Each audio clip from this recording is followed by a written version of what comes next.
कंबल तो एक बहाना था, उनको अपने जो नया स्कीम निकाला है वो सबको बताना था। सवाल पूछना चाहता हूं आम जनता से और तेजस्वी यादव जी से भी कि क्या उस बच्चा से आपने यह पूछा तुम बेरोजगार के शिकार बने बैठे हो, सुबह में कितने लाठी खाए हो?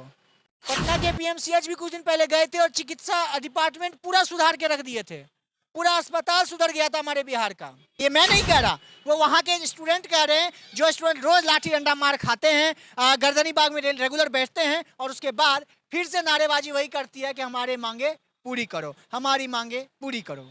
इसमें आए हैं तो अब युवा सुधर जाएंगे, युवा को रोजगार मिल जाएगा। क्यों? क्योंकि एक कंबल मिला है युवा को। बिहार का नेता कैसा हो? तेजस्वी यादव जैसा हो। अब मैं ऐसा इसलिए बोल रहा हूं क्योंकि हमारे बिहार में जो नेता हैं, जो पक्ष के नेता हैं, जो विपक्ष के नेता हैं, सबके लिए एक बहुत ही बड़ी प्रेरणा के स्रोत बन चुके हैं अभी हमारे तेजस्वी यादव जी। अब क्यों बन गए हैं? क्योंकि जो हमारे बिहार में बेरोजगारी चल रही है, बेरोजगार युवा सड़क पर आ रहे हैं और अभी हम फिलहाल विश्राम कक्ष, यहाँ पे कहा जाता है निःशुल्क अस्थायी आश्रय स्थल, वहाँ देख लीजिएगा जिसमें लिखा हुआ है ठंड के मौसम में 24 घंटे टेंट, कंबल, चादर, तकिया, गद्दा, शुद्ध पेयजल, बिजली आदि की सुविधा उपलब्ध है। आप इन सुविधाओं का लाभ उठा सकते हैं। अच्छा भैया जी एक बात बताइएगा, इस तरफ आ जाइएगा थोड़ा सा, एक सवाल का जवाब बस दीजिएगा कि जो वहाँ पर लिखा हुआ है निःशुल्क स्थायी आश्रय स्थल, किसके द्वारा ये दिया गया है? सरकार के द्वारा। सरकार के द्वारा दिया गया। जी। तो आपको जब लिखा गया वहाँ पर कि ठंड के मौसम में जो कंबल, चादर, तकिया ये सब देते हैं, तो कंबल काहे नहीं देते हैं? सब सही देख लीजिए, सामने में है, सब चीज है यहाँ पे। तो फिर कम्बल भी है, तो तकिया हमारे मुख्यमंत्री, उप मुख्यमंत्री जी को आना पड़ता है इस कक्ष में, जो कि निःशुल्क अस्थायी आश्रय स्थल जो कहा जाता है, उसमें तेजस्वी यादव जी को आना पड़ता है और कंबल देना पड़ता है। कहीं ना कहीं आप लोगों में कमी है तब तो। नहीं, देख लीजिए सामने में है, सभी चीज उपलब्ध है यहाँ पे। चलिए अब इनका क्या कहूँ, देखिए आप भी देखिए यहाँ पर सारे जगह कंबल दिया गया है। अब पता नहीं उस टाइम कंबल हटा दिया गया था या क्या किया गया था। अब कहीं ना कहीं ये एक बहुत बड़ा विषय बन चुका है। विषय इसलिए बन चुका है कि हमारे बिहार में जहाँ पर एक और सरकारी व्यवस्था की जाती है, वहीं पर ऊपर से एक और कंबल देने को आने को मजबूर होना पड़ता है। किनको? हमारे उप मुख्यमंत्री तेजस्वी यादव जी को। अब उन्होंने उस बच्चे से यह सवाल पूछा कि क्या करते हो, है ना, और उन्होंने यह भी सब बोला उसको कि ठीक है तुम इसी आश्रय में रहो और पढ़ाई करो, 24 घंटे लाइट की व्यवस्था की गई है, तुम इससे पढ़ो और सरकारी नौकरी की तैयारी करो। अभी हमने 75,000 वैकेंसी निकाला है, उसमें तुम भी चयनित हो सकते हो अगर अच्छे से पढ़ाई करोगे तो।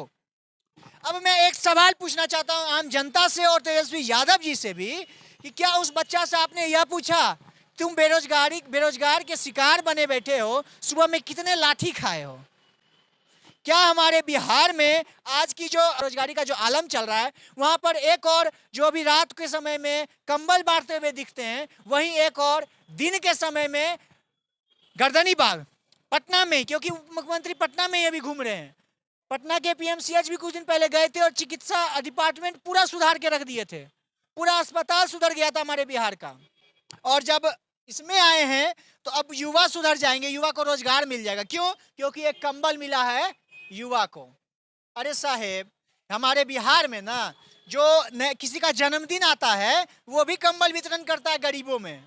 हमारे देश में जब भी कोई नेता कुछ भी अपना प्रचार प्रसार कराने के लिए निकलता है तो भी कंबल वितरण करता है, सारे पूरे राज्य में, पूरे बिहार में या फिर किसी पूरे गांव में। अब हमारे उप मुख्यमंत्री जी भी अब वही कार्य कर रहे हैं, हमारे उप मुख्यमंत्री जी भी कंबल वितरण कर रहे हैं। ये कहीं ना कहीं एक बहुत ही बड़ा शर्मनाक बात है। क्यों बात इसलिए कह रहा हूं क्योंकि वो 75,000 रोजगार निकालते और वो रोजगार की प्रचार करने के लिए निकले थे कि हमने रोजगार 75,000 निकाला है, हमने 75,000 वैकेंसी नया लाया है।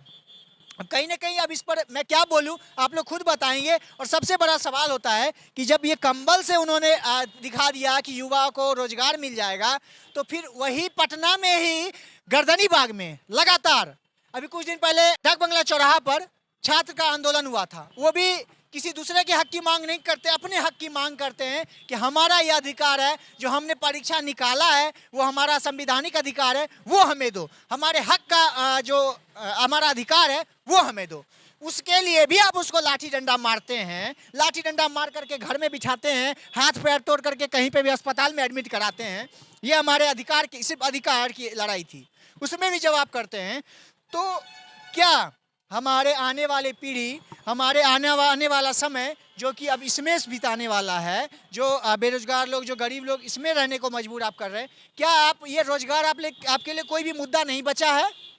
क्या बेरोजगार लोग इसी में रहेंगे और आप उसको आश्वासन देते कि इसी में रह करके तुम तैयारी करो, इसी में रह करके तुम पढ़ाई करो, इसी में रह करके तुम जिंदगी व्यापन करो? कहीं ना कहीं ये बहुत बड़ी ही शर्मनाक बात है। आप गर्दनी बाग जाइए, आप बच्चों के साथ बैठिए, बच्चे लोग मांग बस इतना कर रहे हैं ना कि एक बार खाली तेजस्वी यादव जी आ करके हमसे बातचीत कर लेंगे, हम लोग को एक कहीं ना कहीं एक हिम्मत मिलेगा और हम लोग और लड़ाई लड़ सकते हैं और इंतजार कर सकते हैं।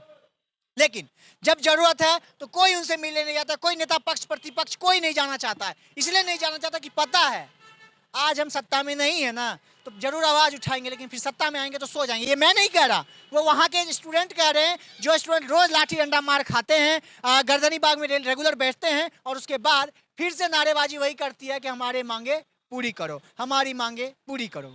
अब ये मांगे हमारी पूरी कब होगी ये ना कोई जान पाया, क्योंकि कहा जा रहा है, उनका कहना था कि जब तेजस्वी यादव जी विपक्ष में थे तो आकर के हम लोगों को आश्वासन दिए थे कि जब हम सत्ता में आएंगे तुम्हारा काम पूरा होगा। और अब वही तेजस्वी यादव जी हैं जो कि वहां पर एक बार उस पर ट्वीट तक करने नहीं आते हैं, जहां पर बच्चे छात्र छात्राओं पर लाठी चार्ज हो जाता है, लाठी खा लेते हैं, लेकिन उस पर एक ट्वीट नहीं करने के लिए जाते हैं।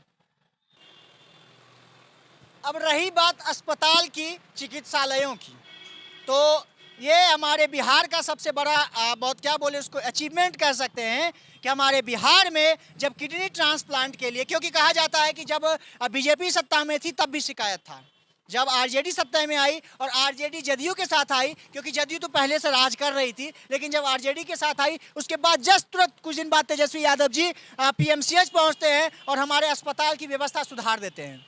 और ऐसा सुधारते हैं कि बिहार में किडनी ट्रांसप्लांट के लिए नहीं, उनके पिताजी लालू यादव जी को विदेश जाना पड़ता है कि किडनी ट्रांसप्लांट वहां पर हम कराएंगे।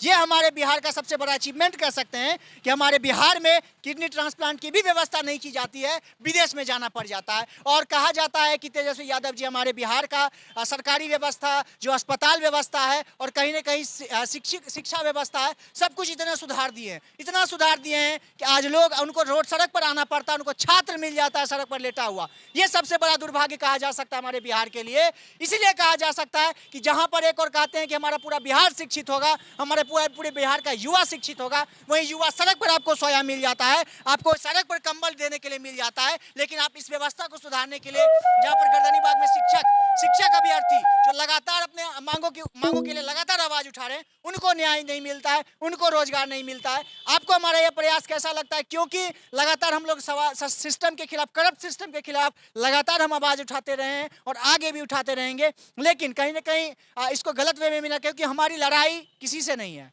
ना हम सरकार के खिलाफ बोलते हैं ना किसी के पर, लेकिन जो मुद्दा होता है मुद्दा पे हम जरूर बोलेंगे, चाहे वो गलत हुआ तो हम गलत उसको बोलेंगे, अगर उन्होंने सही किया है तो सही भी हम लगातार बोलेंगे। क्योंकि अभी जो इस व्यवस्था है इस पर कंबल आते हैं, तेजस्वी यादव जी कंबल दे करके जाते हैं, क्या यहाँ पर कंबल नहीं था? कंबल तो एक बहाना था, उनको अपने जो नया स्कीम निकाला है वो सबको बताना था। फिलहाल अभी चाहूंगा इजाजत, आप देख रहे पब्लिक पेट्रोल पॉइंट और मैं हूं अंकित भारद्वाज। इस तरह की लगातार अपडेट्स आपको ला करके देते रहेंगे। जय हिंद।